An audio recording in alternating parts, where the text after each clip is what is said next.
les loges de l'ombre, ce que la franc-maçonnerie a réellement accompli aux États-Unis, par deux.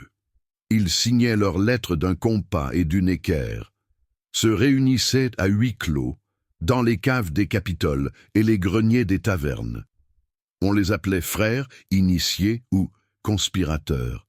Et aux États-Unis, leur influence est gravée dans la pierre. Voici l'histoire secrète des loges maçonniques américaines. La naissance d'une nation par une loge Philadelphie, 1776.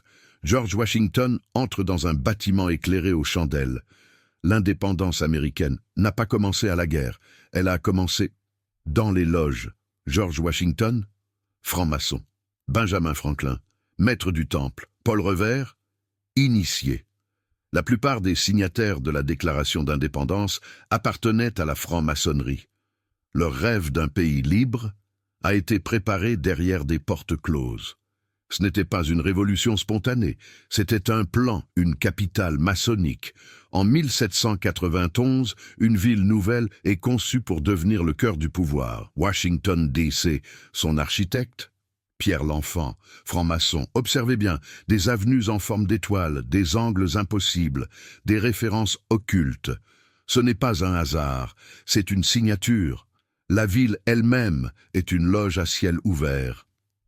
Le pouvoir dans la monnaie, sur chaque dollar américain, un message codé, la pyramide inachevée, l'œil de la Providence, le chiffre 13, omniprésent. Les francs-maçons ont ancré leur symbole dans la monnaie elle-même, comme si l'argent était aussi une doctrine, une idée, leur idée. Les présidents, sous le tablier, 14 présidents américains ont été francs-maçons, de Theodore Roosevelt à Harry Truman. Certains, comme Gerald Ford, étaient des membres actifs jusqu'au dernier jour. D'autres ont reçu les secrets, sans jamais les révéler. Derrière chaque grande décision, une poignée de main codée, un serment silencieux et des réunions qui n'ont jamais été notées. Le vrai pouvoir reste invisible aujourd'hui encore. Des centaines de loges maçonniques sont actives aux États-Unis. On y parle politique, philosophie, finance. Officiellement, ce sont des clubs de réflexion. Officieusement, les rituels continuent, les symboles circulent et les décisions influencent le monde sans jamais apparaître au grand jour. Ce que vous voyez n'est qu'une façade. Ce que vous ignorez, c'est le plan.